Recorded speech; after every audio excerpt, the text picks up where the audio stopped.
I am the ideal Y. The same one that you have been looking at as they stare at you like an animal eyeing its prey.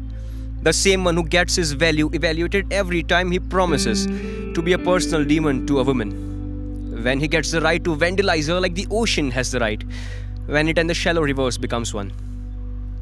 Here, let me list out the differences between a man and an animal and then wait for you to scratch it off that list and put it under the column of strikingly similar. But wait, why am I telling you all this? You already know who I am. You know me so well that you have listed out the things I need and need not be. You have even laid a to-do list for me. It is easy to be me. You don't need a cheat sheet. You see, just smile. And be the tough one in the family. Bruise your cheeks and knees but never come home leaving a fight. Because that's not what boys do. There are some things that even we are not allowed to do. So much for the liberty, right? What are those? Well, they are not as cruel as for your counterparts, but let them succumb you. And you dare not give out a cry for help. Because that's not what boys do. But we too are at fault, We are at fault for not letting them know that we are not as similar as the drop of the rains. We are all different.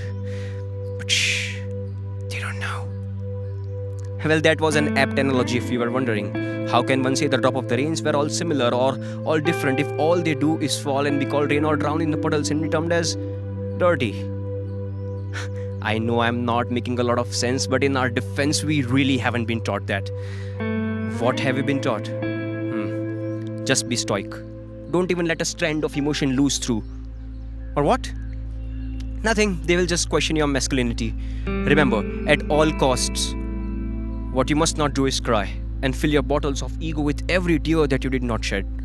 And don't try to come out and be vulnerable and show who you really are. Because that's not what boys do. The to-do list. I almost forgot. Grow some balls, pick up fights, be called the pride of the family. Take karate or sports. What? Dance? That's girlish. Try to act all grown up because that's the need of the hour. Try to sustain your life and your family because that's the need of the hour. Remember, from now on, you do what needs to be done. There's more. Pink. No pink. Why? I told you that's not what we do. Take your bottles of ego and pour it like acid in the women of your lives. Try to take control of everyone near you because not only that is your right but also your duty.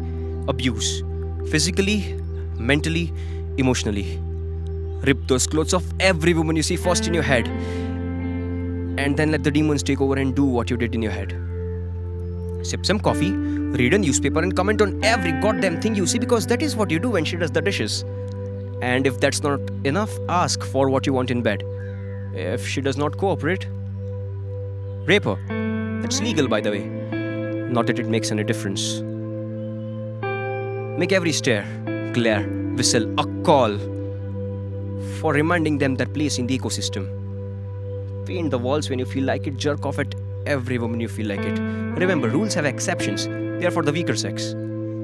Oh, and holding hands? Not cool. See, if you are gay, then maybe you are not a man after all. This is who you are. This is what you are. This is what they know of you. This is what they think of you. I am the ideal Y. So are you. Oh, what? You're different. It does not matter. Why? Because they don't get it.